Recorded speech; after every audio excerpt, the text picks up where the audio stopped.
सभी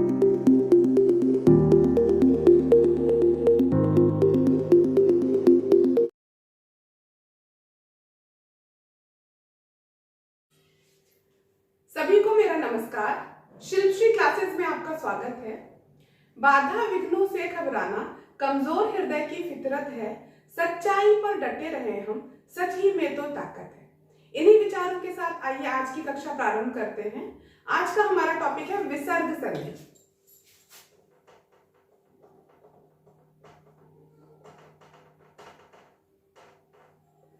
पिछली कक्षाओं में हमने स्वर संधि और व्यंजन संधि के बारे में पढ़ा था। आज हम विसर्ग संधि की चर्चा करेंगे। विसर्ग संधि के बारे में आप कह सकते हैं कि विसर्ग के बाद, परिभाषा के रूप में आप कह सकते हैं, विसर्ग मतलब किसी शब्द के बाद ये दो बिंदी लगती है, इसको विसर्ग कहते हैं। विसर्ग के बाद स्वर या व्यंजन आने पर, स्वर या व्यंजन आने पर विसर्ग में जो परिवर्तन होता है, विसर्ग में जो परिवर्तन होता है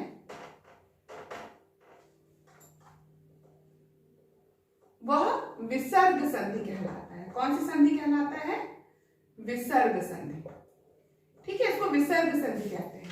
विसर्ग के बाद स्वर आए या व्यंजन आए तो विसर्ग में जो परिवर्तन होता है वो विसर्ग संधि कहलाता है। उदाहरण के लिए आप देख सकते हैं, जैसे निह, धन, बल, यहां पे विसर्ग का र हो गया, शब्द बन गया निर, धन, बल, निर्बल। ठीक है, अब हम विसर्ग संधि के भेदों प्रभेदों के बारे में चर्चा करेंगे। विसर्ग संधि के 5 भेद माने गए हैं। ठीक है, ये जो भेद हैं अष्टाध्यायी के सूत्रों के आधार पर किए गए हैं। इन्हें मैं हिंदी के अनुसार सरल करके आपको बताती हूँ। ठीक है, तो ये नाम आपको थोड़े से अलग से लगेंगे, लेकिन ये सूत्रों के हिसाब से ये नाम रखे गए हैं। पहला है सत्व संधि, दूसरा है शक्त्व संधि, तीसरा है रुत्व संधि, फिर है उत्व संधि, फिर आखिरी कोई संधि नहीं है, यहाँ पे विसर्ग का लोप हो जाता है, लेकिन इसको भी जानना आवश्यक है। विसर्ग संधि के अंतर्गत विसर्ग का लोप। ठीक है, तो सबसे पहले हम सत्व संधि के बारे में जानते हैं कि इसे सत्व संधि क्यों कहा जाता है। विसर्ग का स आदेश हो जाता है, स आदेश हो जाता है, लेकिन कुछ नियमों में श और स आदेश भी होता है। ठीक है, तो सबसे पहले हम स आदेश के बारे में चर्चा करेंगे कि किस प्रकार स आदेश होता है। स आदेश कहने का मतलब है विसर्ग के स्थान पर स हो जाता है। ठीक है, ये आदेश शब्द अष्टाध्यायी में पाणिनि के सूत्रों के आधार पर कहा जाता है। आदेश होना यानी वो कहते हैं कि इस सूत्र के अनुसार इसके स्थान पर यह हो जाए, तो उसको हम लोग आदेश, भाई पाणिनि का कथन है तो वो आदेश के रूप में स्वीकार किया जाता है, इसलिए उसे आदेश शब्द से हम लोग संबोधित करते हैं। ठीक है, तो इसमें आप कह सकते हैं कि यदि विसर्ग के बाद, विसर्ग हम सब ये लगा देंगे ताकि आपको समझ में आए कि विसर्ग की चर्चा हो रही है। यदि विसर्ग के बाद वर्ग आप समझ रहे हैं ना, क वर्ग, च वर्ग, है ना, तो वर्ग का प्रथम, द्वितीय एवं स हो तो, है ना, वर्ग का प्रथम वर्ण, द्वितीय वर्ण एवं स हो तो, है ना, प्रथम, द्वितीय एवं स हो तो। लेकिन ये प्रथम एवं द्वितीय वर्ण किसका? च वर्ग और ट वर्ग को छोड़कर, च वर्ग और ट वर्ग को छोड़कर, ट वर्ग को छोड़कर। ठीक है, ये थोड़ा याद करना पड़ेगा तो ध्यान रहेगा आपको। ये थोड़ा सा कॉम्प्लिकेटेड लगता है, लेकिन अगर एक बार आप याद कर लेंगे तो कोई भी कंफ्यूजन नहीं होगा। विसर्ग के बाद यदि वर्ग का प्रथम, द्वितीय वर्ण एवं स हो तो विसर्ग के स्थान पर क्या हो जाता है? स्थान पर स आदेश हो जाता है। ठीक है, यानी आप कह सकते हैं कि वर्ग का प्रथम वर्ण यानी क, ख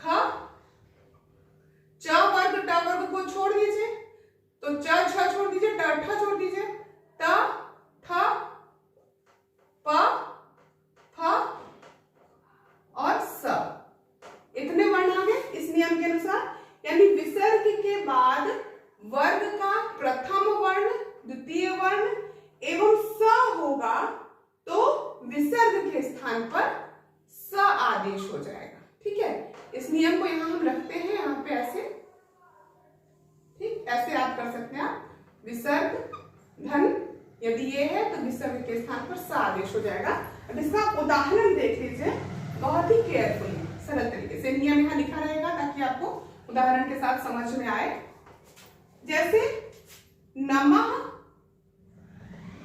धन ते, बहुत प्रयोग में आता है हिंदी में भी। तो विसर्ग के बाद क्या है? त है इस नियम के अनुसार, तो इसके स्थान पर क्या हो जाएगा? स हो जाएगा। नमस धनते, है ना, शब्द बन गया नमस्ते। तो नमस्ते का संधि विच्छेद जब भी पूछा जाएगा तो आप कह सकते हैं नमः धन ते। एक उदाहरण और देख लीजिए आप, निह धन तेज, ठीक है, इसी हिसाब से बन जाएगा निस्तेज। ठीक, पुरह धनकार, शब्द बन गया पुरस्कार। भा धन कर, भा धन कर, शब्द बन गया भास्कर, सूर्यदेव को कहते हैं। ठीक है ना। दुह धन साहस, अब नियम भी देखते रहिए, ये नियम इस नियम पे चल रहा है कि नहीं। दुस्साहस एक बार हम देख लेते हैं। भाई का आया, ये है, ठीक है, ता आया, ये है, फिर का आया, ये है, सा आया, ये है ना। तो इस नियम को ही फॉलो कर रहे सारे उदाहरण। बृहः धनपति, बृहः धन पति, प है, ये है, ठीक है ना। बृहस्पति, ठीक। इसके बाद निह धन संदेह,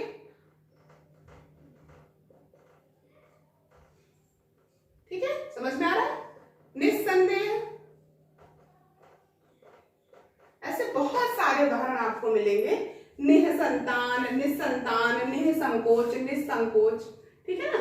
इस तरह से आप ये समझ सकते हैं कि किस तरह से विसर्ग को स आदेश हो जाता है। ठीक है, अब देखिए दो चीजें हमने छोड़ी थी, च वर्ग और ट वर्ग, उसका भी नियम देख लेते हैं इसी सत्व संधि के अंतर्गत ही। यदि विसर्ग के बाद च छ, यानी च वर्ग का पहला और दूसरा वर्ण और श आता है, ठीक है, ये तीन वर्ण आते हैं विसर्ग के बाद, तो विसर्ग के स्थान पर क्या हो जाएगा? श आदेश हो जाएगा। ये आप ध्यान रखिएगा, ठीक है, विसर्ग के स्थान पर श आदेश हो जाएगा। इसका उदाहरण आप देख सकते हैं। निह धन छल, ठीक है, क्या आया? छ आया, तो क्या शब्द बन गया? निश्चल। ठीक, और भी उदाहरण देख लीजिए। दुह धन शासन, शब्द बन गया, सॉरी वाला सा होगा, शब्द बन गया दुशासन, दुशासन, ठीक है। फिर है दुह धन चरित्र,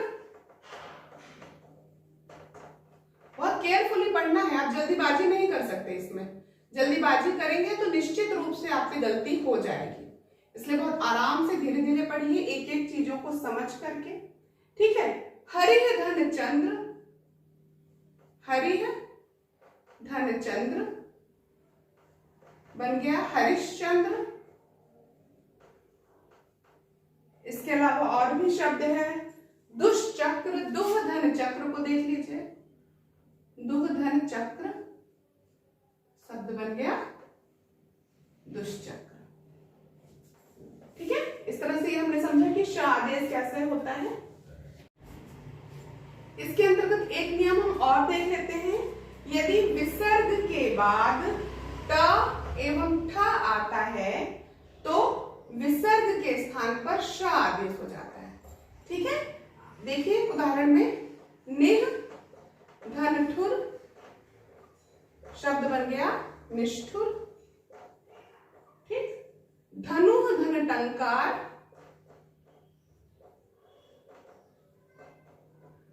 शब्द बन गया धनुष टंकार।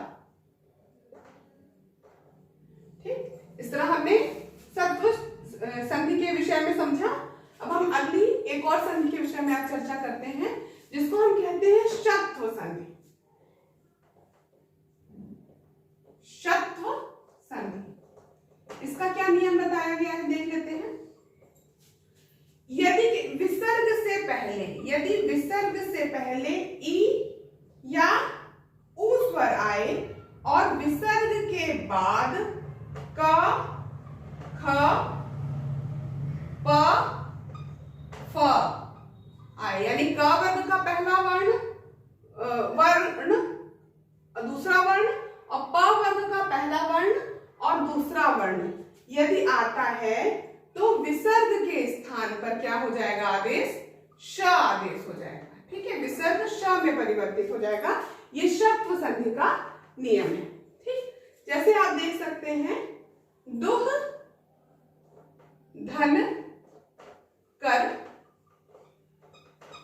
तो विसर्ग के बाद ऊ के पहले ऊ है, स्वर है, द में ऊ लगा है, और विसर्ग के बाद क वर्ग है, का प्रथम व्यंजन है, तो शब्द बन गया इस नियम के अनुसार दुष्कर। ठीक, इसी के अनुसार दूसरा है निह धन कलंक,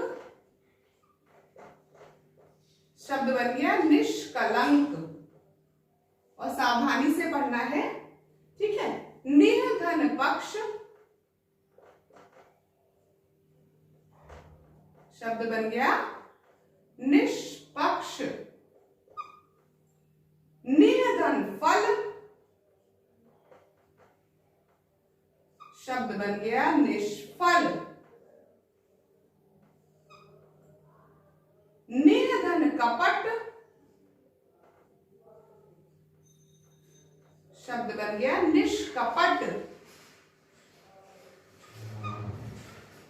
दुह धन कर्म, देखिएगा सारे जगह नियम आएगा, ई है ना, ओ, दुह धन कर्म, शब्द बन गया दुष्कर्म। नियम फॉलो हो रहा है हर में। दुह धन प्रभाव, शब्द बन गया दुष्प्रभाव। ठीक है ना, इस तरह आप देख सकते हैं कि विसर्ग के पहले ई स्वर या ऊ स्वर आया है और विसर्ग के बाद क, प, फ, क, प, ये सारे उदाहरणों में है आया है, तो विसर्ग के स्थान पर श आदेश, यानी षटकोण वाला श जिसको आप कहते हैं, पेट चीरा स्वर कहते हैं बहुत लोग, है ना, वो आदेश हो जाता है, इसीलिए इसको षत्व संधि कहा जाता है। ठीक है ना, इस प्रकार आज हमने विसर्ग संधि के दो नियमों के बारे में चर्चा की है। क्योंकि थोड़ा सा कंफ्यूजिंग है, समझने वाली चीज है, तो मैं चाहती हूँ कि जितना आपने पढ़ लिया है उतना आप रिवीजन कर लीजिए, इसको अच्छे से समझ लीजिए, आत्मसात कर लीजिए। पढ़ाई को आत्मसात करना बहुत आवश्यक है, वरना वो ब्रेन से निकल जाता है। फिर हम अगली कक्षा में अन्य नियमों के बारे में चर्चा करेंगे। तब तक के लिए बहुत बहुत धन्यवाद। आपका दिन शुभ हो।